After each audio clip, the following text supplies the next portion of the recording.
Good morning children. मुझे उम्मीद है कि तुम लोग मन लगाकर इंग्लिश का अध्ययन कर रहे हो, क्योंकि कुछ स्टूडेंट अलग अलग तरह के प्रश्न पूछ रहे हैं। मुझे खुशी होती है, लेकिन आज मैं तुम लोगों का टेंस बता रहा हूँ, क्योंकि टेंस तो हम बताए थे, लेकिन ये टेंस का दूसरा बेटा जिसका नाम पास्ट टेंस है, उसका चौथा बेटा यानी तीसरा बेटा तक तो हम पढ़ा दिए थे। यानी कि पास्ट इंडेफिनिट पढ़ा दिए थे, पास्ट इम्परफेक्ट पढ़ा दिए थे, पास्ट परफेक्ट पढ़ा दिए थे। आज जो है past perfect continuous, this is the last son of past tense. तो सबसे पहले है, इस टेंस से यह पता चलता है कि कोई काम पहले शुरू हुआ और लगातार चलता रहा और समाप्त भी हो गया, अब उसका असर नहीं है। जैसे एग्जांपल देख लो, वह पढ़ता रहा था, सीता सोमवार से इस काम को करती रही थी, etc।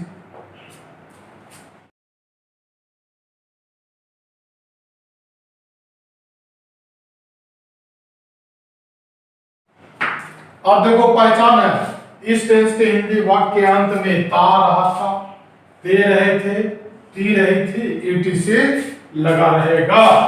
तो हम लोग समझ जाएंगे कि ये Hindi sentence past perfect tense का है और उसी के अनुसार हम अनुवाद बनाएंगे। अब दूसरा बात एक और है, इसमें एक, यदि वाक्य पास्ट कंटिन्यूअस मतलब रहा था, रही थी में रहे, लेकिन उसमें पॉइंट ऑफ टाइम जैसे 10 वर्ष सोमवार से 9 बजे से, और पीरियड ऑफ टाइम जैसे 10 वर्षों से, है ना, 1 सप्ताह से, महीनों से, वर्षों से दिया हुआ रहेगा, तो वैसे वाक्यों का अनुवाद हम पास्ट परफेक्ट कंटिन्यूअस के नियमानुसार ही करेंगे।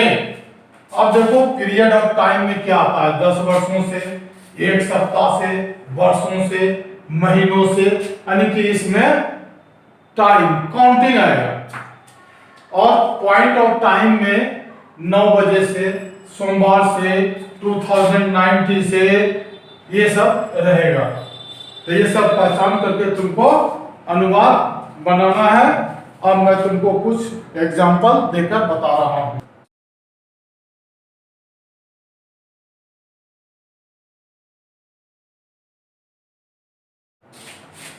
देख लो, यहाँ एग्जांपल मैं कुछ दे रहा हूं। सीता सुबह से पढ़ती रही थी, की रही थी, ये तो पास्ट परफेक्ट कंटिन्यूअस का पहचान है, लेकिन इसमें जो है केवल रही थी है, वो पास्ट कंटिन्यूअस का है। लेकिन इसमें अंतर क्या है कि सुबह से यानी कि पॉइंट ऑफ टाइम दिया हुआ है, तो इसको हमको पास्ट परफेक्ट कंटिन्यूअस के नियम के अनुसार ही अनुवाद बनाना है।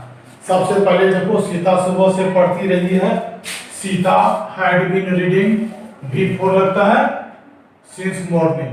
पॉइंट ऑफ टाइम रहेगा तो सिंस का प्रयोग, और पीरियड ऑफ टाइम रहेगा तो फॉर का प्रयोग। अब दूसरा सेम सेंटेंस है, लेकिन सीता सुबह से पढ़ रही थी है, थी रही थी नहीं, लेकिन इसमें पॉइंट ऑफ टाइम दिया हुआ है, इसलिए इसका अनुवाद भी हम Sita had been reading since morning ही करेंगे।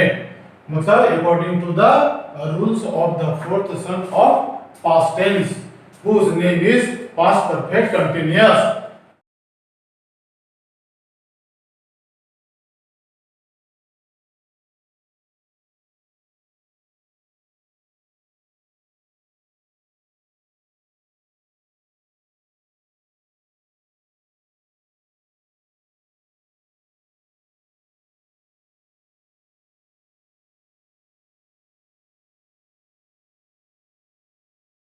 अब दूसरा एग्जांपल है, वह 10 वर्षों से इस विद्यालय में पढ़ता रहा था, इसमें भी देख लो ता रहा था, तो ये तो पास्ट परफेक्ट कंटिन्यूअस से बनाएंगे ही। He had been reading in this school for 10 years, यहाँ जो है पीरियड ऑफ टाइम है, इसलिए फॉर का प्रयोग। अब उसी तरह का है एग्जाम्पल, इसमें केवल है रहा था रही थी, यानी कि ये सेंटेंस जो है पास्ट कंटिन्यूअस का है, लेकिन इसमें दिया है पीरियड ऑफ टाइम दिया हुआ है, इसलिए इसका अनुवाद जो है पास्ट परफेक्ट कंटिन्यूअस के नियमानुसार ही बनेगा। तो इसमें भी he had been reading in this school for 10 years. अब देखो इसमें एक नेगेटिव सेंटेंस रहता है, दो तरह का नेगेटिव सेंटेंस बताए थे, एक में केवल हेल्पिंग वर्ब आगे कर देंगे। अब रहेगा क्या सीता सुबह से पढ़ रही थी, तो had Sita been reading since morning. लेकिन इसमें एक अलग तरह का वो इंट्रोगेटिव सेंटेंस आता है, उसका भी हम एग्जांपल यहाँ, जैसे तुम इस विद्यालय में कब से पढ़ रहे हो, तो सबसे पहले कब से का जो है सिंस बेन देना है, उसके बाद हैड, उसके बाद सब्जेक्ट, उसके बाद भी फॉर और इन दिस स्कूल, बस हो गया प्रश्नवाचक से।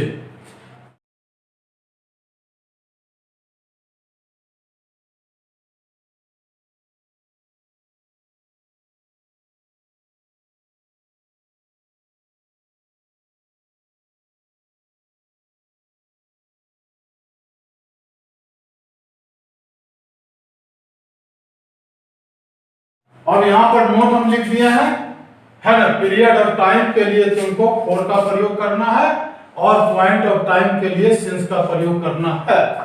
अब इसको जो है सेंटेंस का स्ट्रक्चर है, सबसे पहले सब्जेक्ट हैड बीन का प्रयोग और भी फॉर और अदर ऑब्जेक्ट प्लस टाइम लिखना है। मुझे तो लगता है तुम लोग आसानी से समझ रहे हो।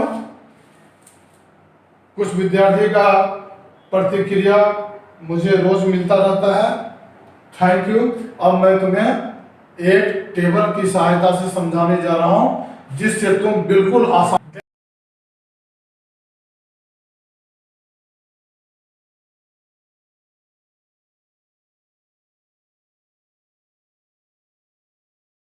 देख लो। यहाँ short table of past perfect continuous,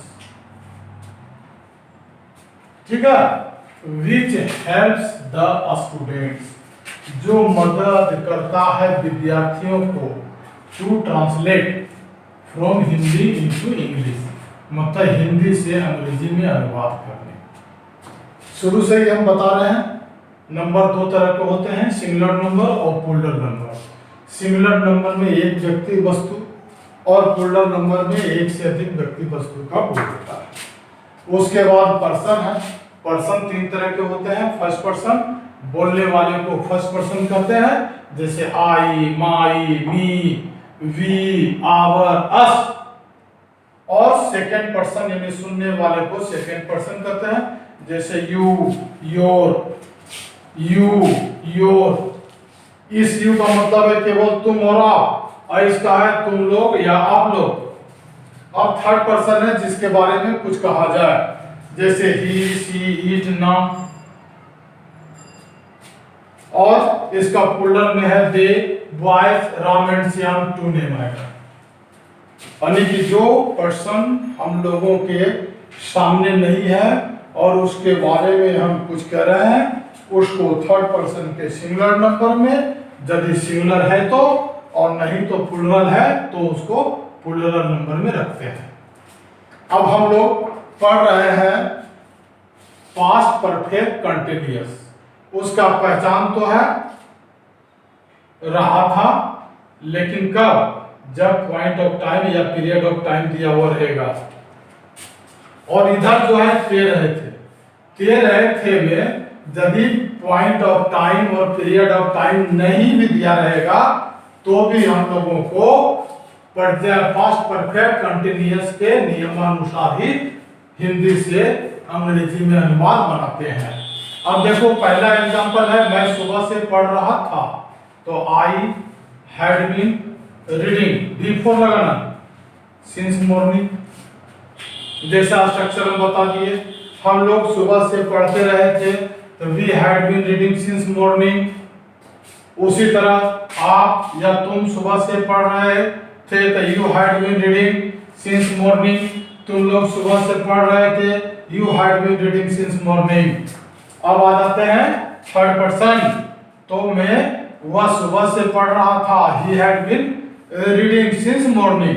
पढ़ रहा था, ये दरअसल में पास्ट कंटिन्यूअस में है, लेकिन चूंकि इसमें पॉइंट ऑफ टाइम दिया हुआ है इसलिए हम इसको पास्ट परफेक्ट कंटिन्यूअस के नियम के अनुसार ही बनाएंगे।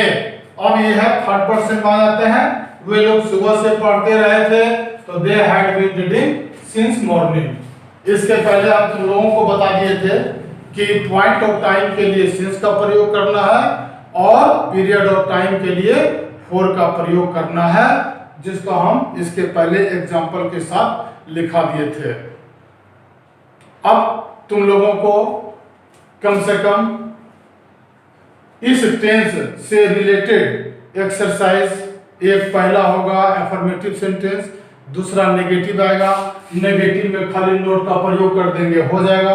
उसके बाद इंट्रोगेटिव आएगा, तो हेल्पिंग वर्ब हेड को आगे लिख देंगे, और एक नया तरह का कब से रहेगा, तो उसमें आगे सिंस व्हेन का प्रयोग करके उसके बाद हेड का प्रयोग, सब्जेक्ट का प्रयोग, बीन का प्रयोग, उसके बाद भी फोर का, उसके बाद फोर या सिंस, उसके बाद टाइम देंगे।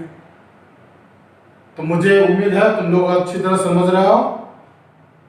और हम जो है दरअसल लॉकडाउन टूटने का इंतजार कर रहे हैं, उसके बाद बुक पढ़ाने और तुम लोगों को पढ़ने में भी मन लगेगा, क्योंकि बुक में बहुत सारा जो है वर्ड मीनिंग भी लिखाना है। बहुत सारे स्टूडेंट जो है वर्ड मीनिंग नहीं आ रहा, इसलिए उसको पढ़ने और समझने दोनों में कठिनाई होगी। और इंग्लिश सीखने के लिए तो ट्रांसलेशन जानना, ग्रामर का एवरी चैप्टर जानना, मीनिंग स्टॉक, ये तीनों जरूरी है, तब तो तुम अंग्रेजी बोलने लायक होगे। Thank you very much.